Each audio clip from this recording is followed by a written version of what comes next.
Bismillahirrahmanirrahim. Assalamualaikum warahmatullahi wabarakatuh.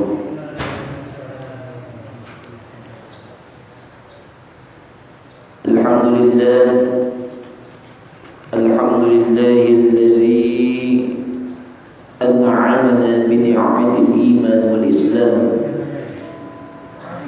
Alhamdulillahilladzi al-malikil ma'dud الواحد الأحد اللطيف الودود أشهد أن لا إله إلا الله وحده لا شريك له شهادة تسمع لقائله في ضيق العود وأشهد أن سيدنا محمدا عبده ورسوله نبي تشرفت به الآباء والجدود اللهم صل على سيدنا محمد وعلى آله وأصحابه أجمعين أما بعد أعوذ بالله من الشيطان الرجيم بسم الله الرحمن الرحيم ولن ترضى عنك اليهود ولا النصارى حتى تتبع ملتهم صدق الله العلي العظيم. Hadirin jamaah Masjid Al-Muttaqin yang dimuliakan oleh Allah Subhanahu wa taala. Gimana Bapak? Sehat semua kabarnya? Sehat? Alhamdulillah. Pak Guru sehat Pak Guru kabarnya? Pak Guru sedang sibuk ternyata. Ya. Oh, thank. Alhamdulillah. Mari pertama-tama di majlis ini kita mengucapkan syukur kepada Allah Subhanahu wa taala atas berbagai macam karunia, atas berbagai macam anugerah yang Allah berikan kepada kita sehingga pada malam hari ini Allah takdirkan kita berada di satu tempat yang insyaallah dirahmati oleh Allah Subhanahu wa taala. Kita berada di masjid dalam rangka kita ta'lim, dalam rangka kita thalabul ilmi. Semoga apa yang kita lakukan pada malam hari ini, pada thalabul ilmi kali ini akan dicatat sebagai amal ibadah di sisi Allah Subhanahu wa taala, sehingga menjadikan kita orang yang beriman, orang yang berilmu dan beramal saleh, dan sehingga Allah ridho kepada kita dan Allah masukkan kita ke dalam surganya Allah Subhanahu wa taala. Amin. Salawat dan salam kita sampaikan kepada Rasul sallallahu alaihi wasallam, kepada keluarganya, kepada sahabatnya, kepada tabi'in, kepada tabi'ut tabi'in ila yaumil qiyamah. Semoga dengan kita membacakan salawat salam kepada beliau di hari kiamat kelak nanti Allah akan takdirkan melalui beliau kita mendapatkan syafaatul uzma dari Rasulullah sallallahu alaihi wasallam. Amin amin ya rabbal alamin. Hadirin jamaah salat maghrib Masjid Al-Muttaqin yang dimuliakan oleh Allah Subhanahu wa taala. Ini malam, kalau tidak salah, malam kedua pekan terakhir di bulan Sya'ban. Betul Bapak? Oleh karena bulan Sya'ban tinggal 2 pekan lagi, ini malam terakhir kedua, berarti malam nanti akadnya itu adalah malam terakhir. Ya Pak ya, di bulan Sya'ban. Iya. Insya Allah semoga menyampaikan umur kita sampai bulan Ramadan ya. Amin. Mari Bapak yang di luar silakan masuk ke dalam Bapak, silakan. Bisa ada yang di luar. Karena kita ini malam Sya'ban sudah terakhir-akhir, maka bulan Ramadan sudah bukan lagi jauh dari mata kita, sudah di depan mata. Kenapa sudah di depan mata? karena kita ini memang sudah melaksanakan, sebagian kaum muslimin melaksanakan ibadah bulan Sya'ban seperti shaum, kemudian seperti meningkatkan ibadah nawafil, kemudian bersedekah di bulan Sya'ban, melaksanakan ibadah umrah dan lain sebagainya. Artinya apa? Sebagaimana Rasulullah SAW katakan bahwa bulan Sya'ban adalah bulan lil isti'dad Ramadan. Bulan di mana bulan itu dijadikan bulan persiapan masuk kepada bulan Ramadan. Ini luar biasa nih. Kita kalau memanfaatkan bulan Ramadan dengan baik, itu sangat luar biasa. Apalagi kalau kita memanfaatkan bulan Sya'ban dengan sebaik-baiknya, itu sungguh sangat luar biasa. Kenapa? Karena bulan Sya'ban juga Allah Subhanahu wa taala melalui Rasulullah sallallahu alaihi wasallam memberikan contoh terbaiknya kepada umat. Beliau selalu menambah ibadah kebaikan di bulan Sya'ban sampai nanti ke Ramadan. Oleh karena itu, ini benar-benar kita harus waspadai atau kita harus laksanakan. Jangan sampai kita tidak hiraukan bulan Sya'ban. Jangan sampai kita cuekin bulan Sya'ban. Kenapa? Karena bulan itu sangat luar biasa faedahnya, manfaatnya buat kebaikan kita. Nah, di terakhir pertemuan kita sekarang ini kan pertemuan terakhir saya Pak untuk memberikan kajian ta'lim Kitab Bulughul Maram di tahun sekarang. Kita nanti habis ini saya libur dulu ya Pak ya. Betul ya? Habis ini saya libur dulu, nanti kita akan ketemu itu di ba'da Aid, betul ya Pak ya? Karena kita penutupan malam hari ini, penutupan malam pengajian saya, nanti terakhir ditutup sama Ustaz Firman katanya. Betul seperti itu. Nah, 2 pekan yang lalu saya membahas beberapa hadis yang berkaitan juga tentang akhlak tercela. Terakhir saya membahas hadisnya adalah tentang ayatul munafiq, tentang tanda-tanda orang yang munafik. Gimana Pak? Masih ada nggak tanda-tanda orang munafik di dalam diri kita Bapak? Ini saya tanya kenapa? Karena saya baca hadis bukan sekedar isinya otak nanti dibiarkan begitu saja isi otak itu, tidak. Tapi kita bacakan hadis kemudian kita amalkan. Kalau ada sifat munafik di dalam diri kita, maka kita akan hilangkan, kita jauhi seandainya itu akan ada lagi di hati kita, di amal kita. Itu. Maka mudah-mudahan tanda-tanda munafik dalam diri kita sudah Allah cabut ya. Sudah Allah hilangkan dalam diri kita. Kemarin tanda-tanda munafik apa Pak? Yang pertama, idza haddatsa kadzaba wa idza wa'ada akhlafa wa idza tumina khana. Ini hadis memang banyak dibahas, cuma banyak dilanggar. Ini hadis banyak dibahas, cuma banyak dilanggar. Wah, kalau dilanggar bagus ya Pak ya? Bagus Pak? Bapak sholat di mana? Saya sholat di masjid. Oh, saya sholat di langgar. Dulu zaman dulu langgar dikenal bahasanya apa Pak langgar itu? Surau. Bahasanya musola, dilanggar. Tahu itu dari mana kosakatanya itu? Kok bisa ketemu di langgar ya?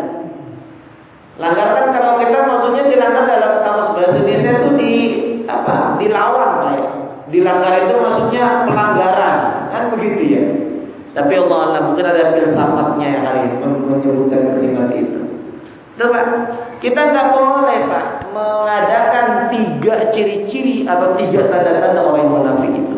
Maka sekarang pada malam hari ini saya akan membahas ke 1515-nya, hadis yang ke 1515-nya masih tentang sama, babnya adalah tentang bab menjauhi akhlak-akhlak tercela. Hadis yang akan saya bacakan itu nanti termasuk akhlak-akhlak yang tercela. Saya langsung bacakan saja karena waktu isya kita semakin cepat ya. Paling sekitar 20 menit ke depan waktu isya kita. A'udzu billahi minasyaitonir rajim. Bismillahirrahmanirrahim. Wa 'an Ibnu Mas'ud radhiyallahu anhu qala Rasulullah sallallahu alaihi wasallam sibabul muslimi fusuqun wa qitaluhu kufrun muttafaqun alaihi. Ini Pak, kita membahas tentang yang hangat di orang-orang kita, yang hangat di masyarakat muslim kita. Masyarakat muslim kita sering kali kita sesama muslim tidak pada akur. Kata Rasulullah, shibabul muslim fusuqun. Shibab. Apa makna shibab? Shibab itu akar katanya adalah sabba yasubu. Shibab maknanya adalah mencaci. Maknanya adalah mencaci. Jadi hadis ini bersanadkan dari Ibnu Mas'ud radhiyallahu anhu, semoga Allah meridhai beliau, berkata Nabi sallallahu alaihi wasallam, sibabul muslimi fusuqun, mencela orang-orang Islam fusuq, dia adalah fasik. Jadi kalau kita menghina sesama muslim, kita termasuk orang-orang yang fasik. Kalau kita kata-katain sesama muslim, kita termasuk orang fasik. Kalau kita menghujat sesama muslim, kita adalah orang fasik. Itu kan mau kita dikatakan orang fasik? Tidak mau. Fasik adalah makna fasik nih Pak ya. Makna fasik. Fasik itu maknanya di dalam tafsir hadis dikatakan adalah orang yang keluar. Fasik adalah orang yang keluar. Keluar dari apa? Keluar dari aturan Allah Subhanahu wa ta'ala. Berarti kalau keluar dari aturan Allah Subhanahu wa ta'ala, dia melaksanakan pelanggaran-pelanggaran Allah Subhanahu wa ta'ala. Dia melaksanakan larangan-larangan Allah Subhanahu wa ta'ala. Dan berarti dia telah menumpuk-numpuk dosa kepada Allah Subhanahu wa ta'ala dirinya. Makanya orang yang fasik dikenal adalah apa? Pelaku perbuatan dosa, itu namanya orang fasik. Artinya kalau kita ngomong-ngomongin orang, kalau kita menghina sesama muslim, kita telah melakukan perbuatan dosa yang dilarang oleh Allah Subhanahu wa ta'ala. Lalu Rasulullah sallallahu alaihi wasallam melanjutkan hadisnya, wa qitaluhu kufrun, dan membunuh orang Islam tadi, bukan orang yang lain. Kalau orang yang lain nanti kita akan jelaskan tahap demi tahapnya, mana yang boleh dibunuh, mana yang tidak. Wa qitaluhu kufrun, dan membunuhnya kata Rasulullah adalah kafir. Kita tidak boleh membunuh seorang muslim. Kalau orang zaman sekarang Pak, kita lihat Pak, ya Allah, jangan orang dewasa Pak, anak kecil sedang membunuh. Astagfirullahaladzim.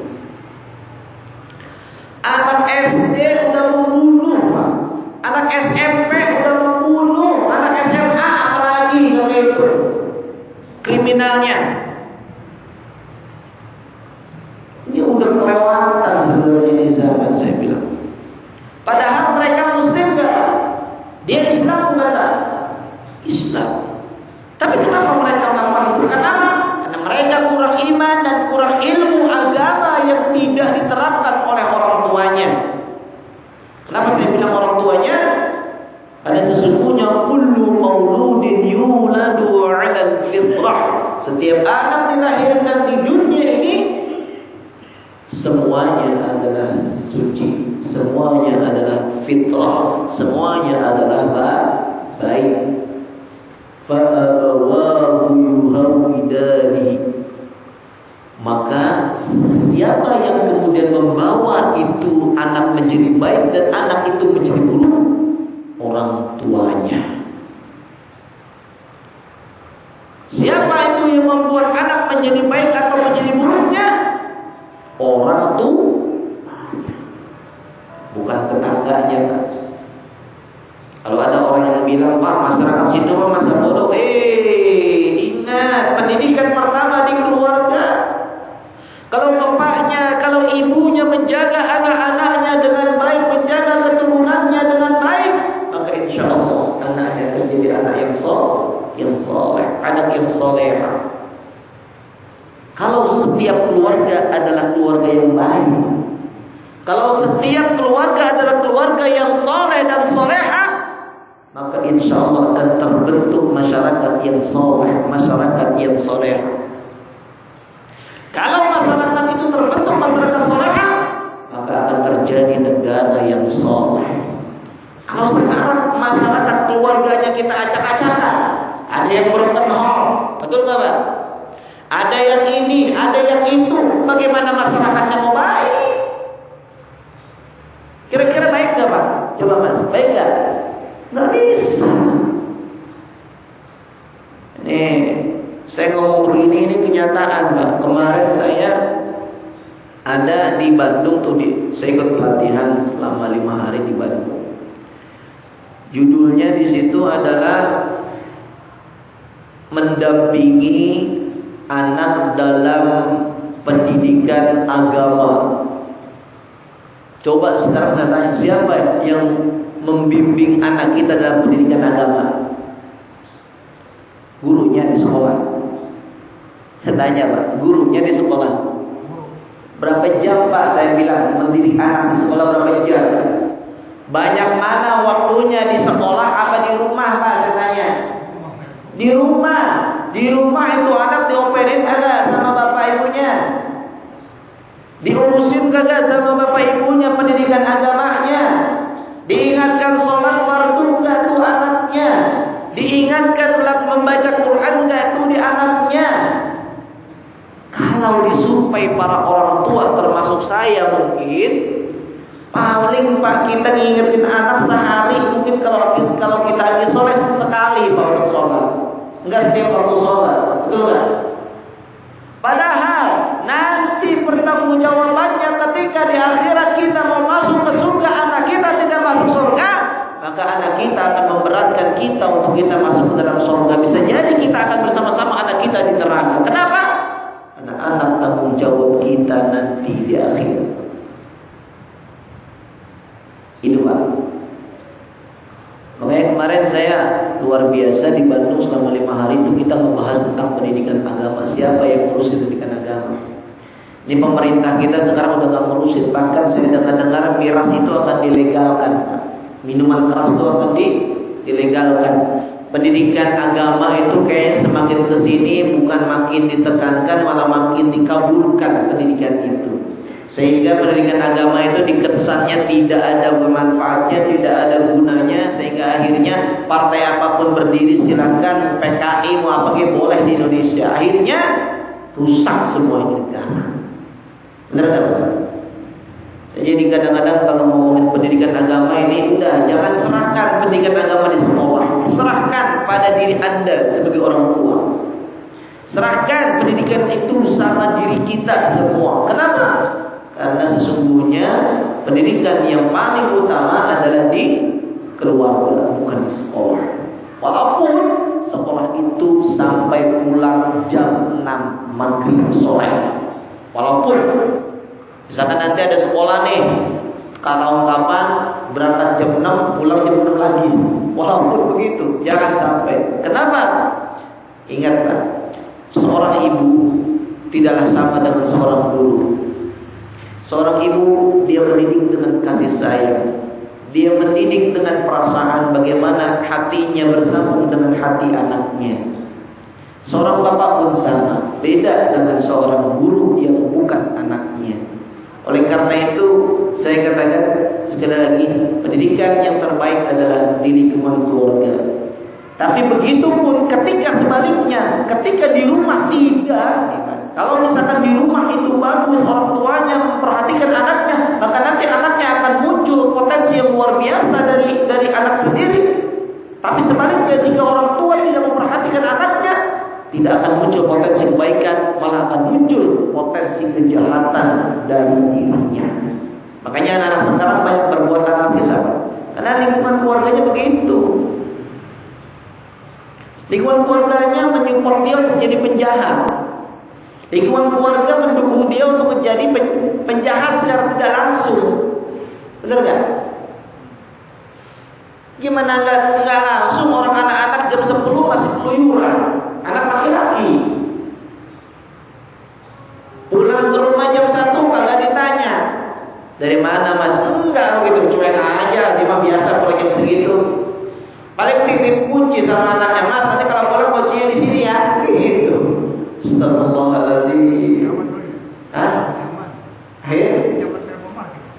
Begitu dah hancur-hancuran. Bukan reformasi, ini namanya. Ini namanya zaman bukan zaman yang baik Pak sebenarnya. Zaman yang de-islamisasi, zaman yang tidak mengislamisasi seluruh wilayah di Indonesia, khususnya di kampung kita pada khususnya lagi. Zaman ini udah zaman yang luar biasa. Islam itu akan semakin dijauhi kalau kita tidak mendekatkan anak-anak kita pada Islam. Dunia pertelevisian mana ada sekarang yang benar-benar ngajarin anak kita jadi anak yang soleh? Mana ada? Acaranya hiburan terus setiap hari. Giliran ada ustaz subuh-subuh ceramah, lah siapa yang mau nonton subuh-subuh? Ya. Umat Islam yang namanya sudah bangun, harusnya sudah bangun, dia sholat subuh aja bukan jam 5, jam 6 baru bangun. Kenapa? Bangunnya siang karena apa? Karena dia begadang semalamnya. Coba kalau ngikutin sunnah Rasul, bangunnya pasti tepat waktu sebelum subuh. Kapan tidurnya? Ba'da isya. Benar nggak? Sunnah Rasul laksanakan, tidur ba'da isya, insya Allah bangun jam 3 sudah melek tidur mata. Nggak perlu pakai alarm, nggak perlu pakai wecker, nggak perlu. Insya Allah sudah bangun.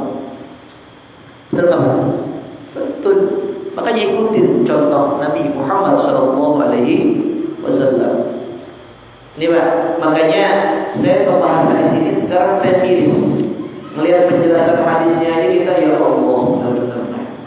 Ini Pak, ketika ada penjelasan hadis yang lain ini kan kita bicara tentang akhlak yang tercela. Kata Rasulullah SAW menjelaskan hadis yang semisal seperti ini, unfurul fasiqah bima fihi kay yahdharun nas. Hadis ini memang hadisnya tidak begitu kuat, tapi ini hadis matanya bagus Pak. Matan isi hadisnya adalah bagus. Kata Rasulullah, sebutkanlah kefasikan orang-orang yang fasik. Paham ya Pak? Jelasin dosanya orang-orang yang fasik. Kata Rasulullah begitu, bima fihi, dari apa yang dia telah lakukan kefasikannya itu. Agar apa? Kayyahdarahun nas, agar manusia berhati-hati terhadap sikap fasiknya orang-orang yang melakukan kefasikan itu. Jadi kita harus sebutin Pak nih, orang yang sering melakukan fasik itu si Anom. Hati, dia suka maling, tangannya panjang. Kasih tahu Pak. Kasih tahu. Kenapa? Supaya kita bisa waspada. Kalau ada dia, waspada, kita awas, hati-hati. Sama seperti kalau di Tanah Abang kita belanja. Bener nggak?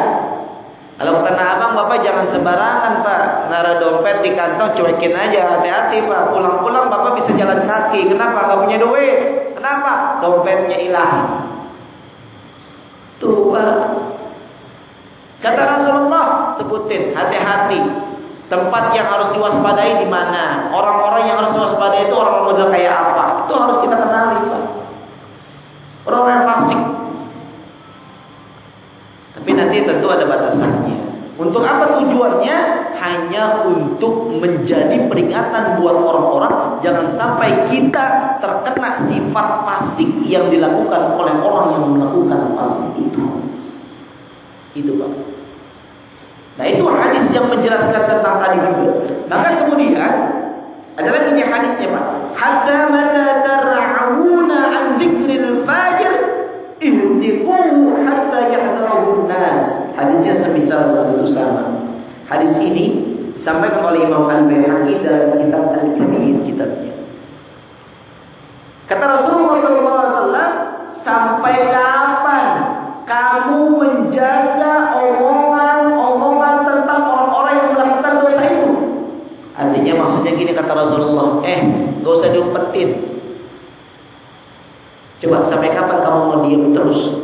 Gak ngasih tahu siapa yang melakukan dosa, siapa yang melakukan ini. Sampai kapan? Lalu Rasulullah SAW, ihtiquhu, silahkan sebut keburukannya, sebutin keburukannya.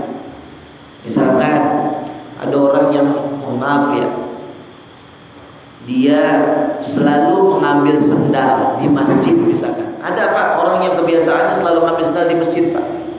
Apalagi pas sholat Jumat. Ada. Dia ngamalin khotib kalau ngomong katanya. Ambil yang baik, tinggalkan yang buruk. Katanya begitu Pak Haji. Ambil yang baik, tinggalkan ya. Habis pulang Jumatan dia keluar duluan, sendalnya jelek, ambil pulang yang bagus. Ini salah ini. Salah jalur. DKM tahu tuh, DKM tahu. Hati-hati. Karena udah dicek kok, yang ambil dia terus tuh setiap Jumat hilang sudah ribut, orang sudah ribut, dia lagi. Kira-kira kita kasih tahu nggak Pak sama jamaah yang lain? Kasih tahu. Kenapa? Jangan sampai kita menjadi korban atas kefasikan dia. Kalau dia tidak kita fasilitasi, kalau dia sudah kita awasi, maka insya Allah kefasikannya tidak akan kena ke kita. Perbuatan dosanya insya Allah tidak merugikan kita. Hatta yahdharun nas, sebagai peringatan bagi manusia saja. Lalu ada lagi nih Pak. Kata Rasulullah SAW, kullu ummati mu'afa illa al-mujahirin. Kata Rasulullah, setiap umatku, kata Rasulullah SAW, dimaafkan olehku dan oleh Allah. Illa al-mujahirin, kecuali orang yang melakukan dosa. Mujahir itu maknanya dari kata jahar, jelas. Jahar Pak. Kalau baca Quran kan kita ada yang dijaharkan, ada yang disirkan Pak. Betul Pak?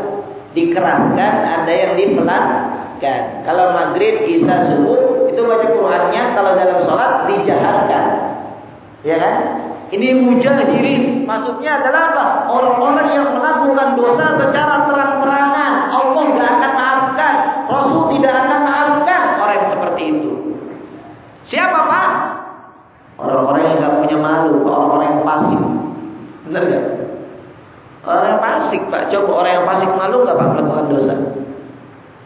Kita kalau punya dosa kemudian kita malu, itu kita bukan orang fasik. Kenapa? Karena kita masih punya iman. Kata Rasulullah, al-haya'u minal iman. Malu itu sebagian daripada iman. Maka fasik bermakna fajir, bermakna jahil. Fasik adalah maknanya orang yang melakukan dosa. Fasik maknanya adalah orang yang melakukan dosa secara terang-terangan. Itu namanya fasik lebih jelasnya. Kalau ada orang-orang yang tidak malu melakukan dosa padahal dilihat orang, itu namanya fasik, fajir, dan jahil atau mujahil. Orang-orang yang melakukan dosa secara terang-terangan. Zaman sekarang banyak gak begitu? Banyak Pak, bahkan di filmin Pak. Di Bandung itu banyak copet, masuk sinetron, Pak, bikin sinetron. akhirnya jadi preman pensiun. Ada yang jadi copet, agak malu jadi copet dia. Astagfirullahaladzim. Ini jadi contoh. Cuma contoh buruk ini Pak. Kalau misalkan ada anak yang kepikiran punya inspirasi gara-gara nonton sinetron itu banyak menjadi pencopet, nggak bahaya itu Pak. Nah iya. Makanya kadang-kadang TV itu satu sisi mungkin informasi, tapi satu sisi ya Allah Pak, jadi contoh yang tidak baik buat anak-anak generasi muda selanjutnya setelah kita. Nauzubillah. Nah selanjutnya adalah, nah ini Pak, yang kemudian kalau kita dihina orang, kalau kita dizolimi orang, kata Rasulullah SAW ini yang dikatakan dalam Al-Quran ya, ini pernah disampaikan pada para sahabat. Ayatnya gini Pak, wala man intasara ba'da zulmihi, dan sungguh kata Allah Subhanahu wa ta'ala, Allah akan menolong orang-orang yang dizalimi oleh manusia. Tuh Pak, kita dizalimi nih, kita dihina oleh orang. Dizalimi gak kita Pak kalau dihina? Dizalimi. Sakit hati kita, Allah akan menolong kita. Kita gak balas, gak apa-apa. Kita balas juga gak apa-apa. Kenapa? Kata Allah, tidak ada dosanya kalau kita membalas hinaan itu. Gak ada dosanya.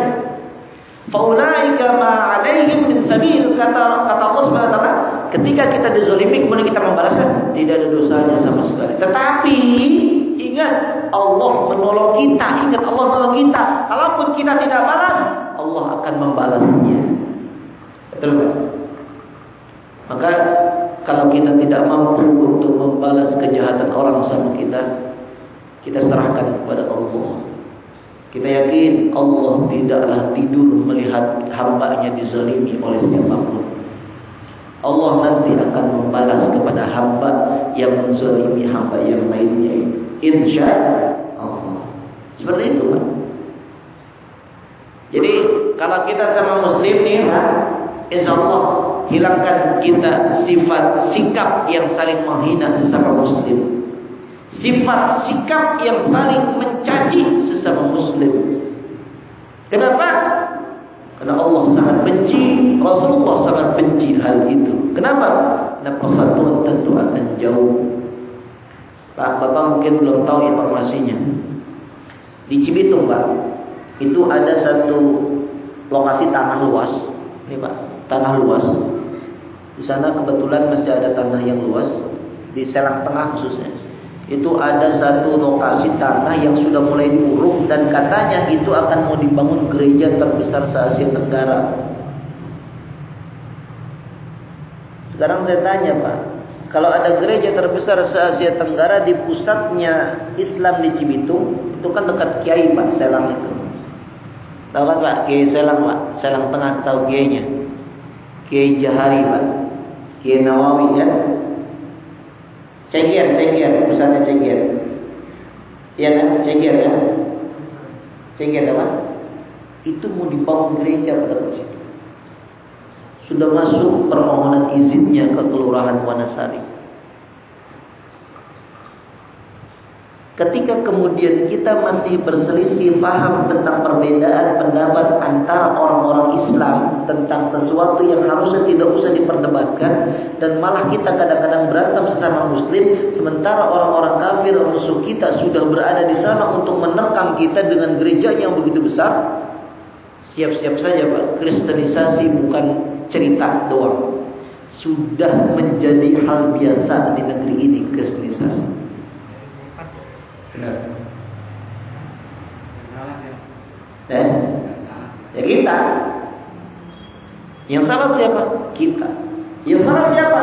Orang Islam. Kenapa? Berantem mulu sesama orang Islam. Itu. Cuma gara-gara uang 20, 50, 100 ribu bisa tanda tangan pembangunan itu. Astagfirullahaladzim. Semoga keimanan kita dijaga oleh Allah Subhanahu wa ta'ala supaya kuat. Itu Pak. Makanya kita jangan sampai mencaci maki sama muslim. Selain dosa, persatuan akan semakin jauh dari kehidupan kita sama muslim. Jangan sampai ya Pak ya. Insyaallah kita menjaga keimanan dan persatuan kita di kalangan umat Islam. Itu hadis yang ke-1515. Sekarang saya lanjutkan ke hadis 1516. Wa an Abi Hurairah radhiyallahu anhu qala Rasulullah sallallahu alaihi wasallam iyyakum wadh fa inna dhanna akdzabul hadith muttafaqun alaihi. Hadis ini dari Abu Hurairah radhiyallahu anhu qala berkata ya qala Rasulullah sallallahu alaihi wasallam bersabda Muhammad sallallahu alaihi wasallam iyyakum wadh jauhilah wazan prasangka fa inna dhanna akdzabul hadith, dan sesungguhnya prasangka itu adalah akal sebohong-bohongnya perkataan. Itu namanya akal hadith. Prasangka.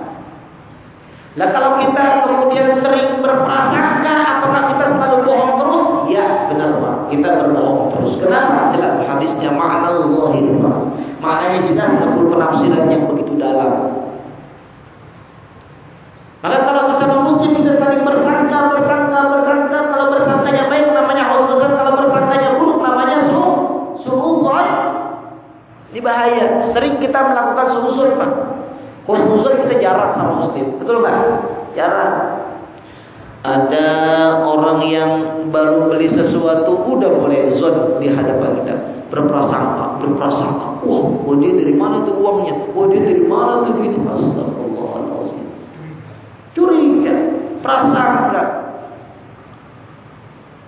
Ingat pada dalam Quran, inna ba'dhanni ithmun, sebagian prasangka adalah perbuatan dosa, dan dosa tidak disenangi oleh Allah. Kenapa umat Islam masih melakukan prasangka?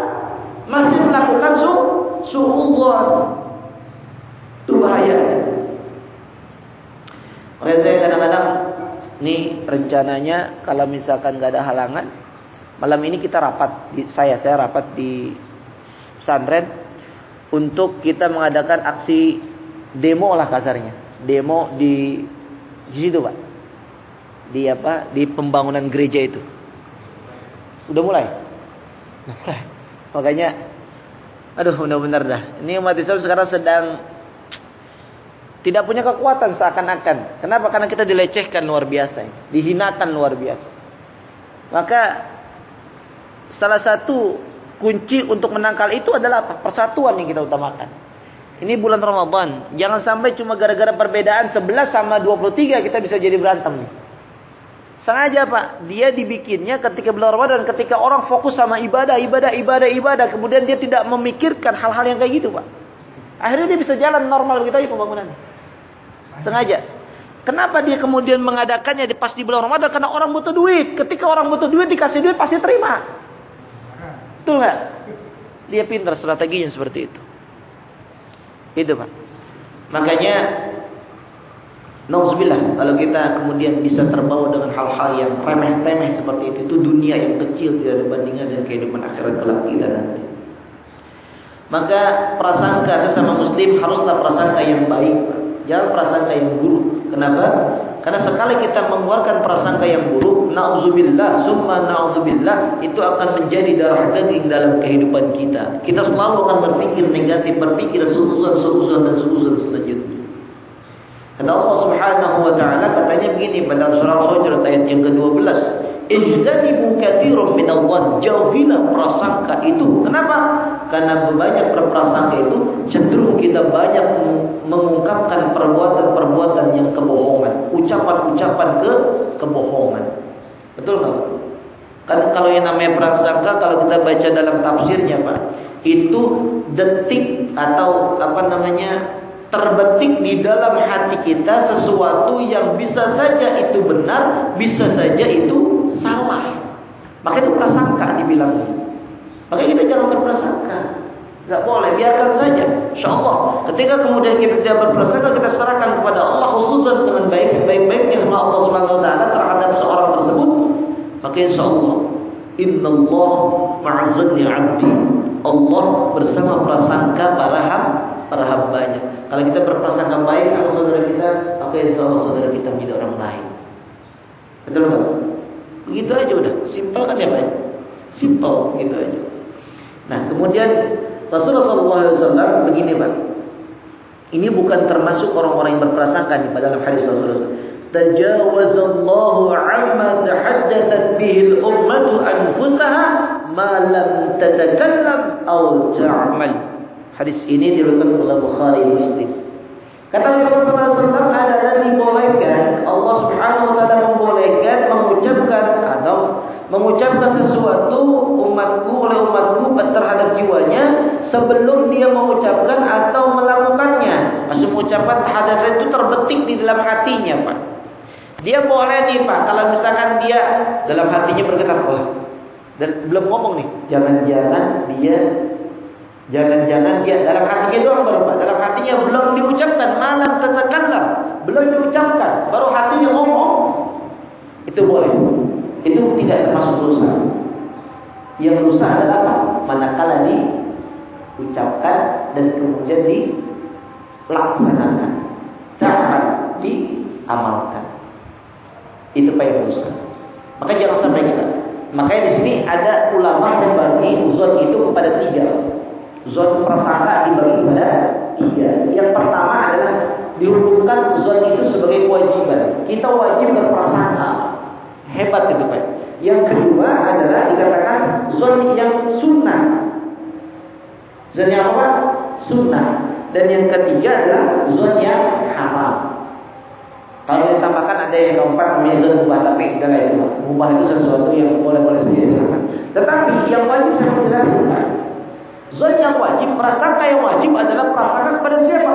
Pada Allah Subhanahu wa taala. Kita harus berprasangka yang baik sama Allah Subhanahu wa taala. Kemudian zon yang kedua adalah sunnah. Sunnah itu apa zonnya? Zon sunnahnya adalah berprasangka yang baik kepada sesama manusia yang muslim, muslim. Kita wajib berprasangka kepada seorang muslim, wajib. Kita sunnah berprasangka yang baik kepada orang yang muslim, selama dia memang muslim. Nah, prasangka yang haram adalah prasangka yang apa? Nah, prasangka yang haram adalah prasangka yang dia seorang muslim dan dia bersungguh-sungguh berprasangka kepada seorang muslim yang lainnya, tetapi prasangka dalam keburukan. Itu prasangka yang haram, yang enggak boleh. Itu Pak. Jangan sampai kita berprasangka yang buruk. Kita prasangka yang dibolehkan, prasangka yang baik kepada siapapun, kepada Allah, pada manusia, dan kepada siapapun yang kemudian menjadi dalam kehidupan kita semuanya. Gitu ya Pak ya.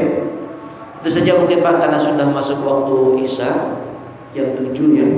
Sebenarnya saya mau membahas satu hadis lagi, yang hadis yang ke-1516. Tapi sudah, insyaallah nanti kita akan lanjutkan pada ba'da Idul Fitri. Mudah-mudahan kita tidak ada halangannya Pak ya. Baik, mari kita tutup dengan membaca doa Al-Fatihah. A'udzubillahi minasyaitonir rajim. Bismillahirrahmanirrahim. Alhamdulillahirabbil alamin arrahmanir rahim maliki yaumiddin. Iyyaka na'budu wa iyyaka nasta'in. Mustaqim shiratal ladzina an'amta 'alaihim ghairil اللهم بحق الفاتحة بسر الفاتحة بكرامة الفاتحة وبالمعجزات الفاتحة أن تقبل يا مولانا معنا، أن تقبل يا مولانا تعليمنا، أن تقبل يا مولانا تربيتنا. ربنا ظلمنا أنفسنا وإن لم تغفر لنا وترحمنا لنكونن من الخاسرين. اللهم انفعنا بما علمتنا وعلمنا ما ينفعنا وزدنا علما نافعا وارزقنا فهما واسعا والحقنا بالصالحين برحمتك يا أرحم الراحمين. اللهم أغننا بالعلم وزينا بالحلم وأكرمنا بالتقوى وجبرنا بالعافية. ربنا آتنا في الدنيا حسنة وفي الآخرة حسنة وقنا عذاب النار. وصلى الله على محمد وعلى آله وصحبه أجمعين. سبحان ربك رب العزة عما يصفون وسلام على المرسلين والحمد لله رب العالمين. Saya sebagai pengisi kajian, saya mohon maaf yang sebesar-besarnya Pak ya. Terima kasih. Assalamualaikum warahmatullahi wabarakatuh.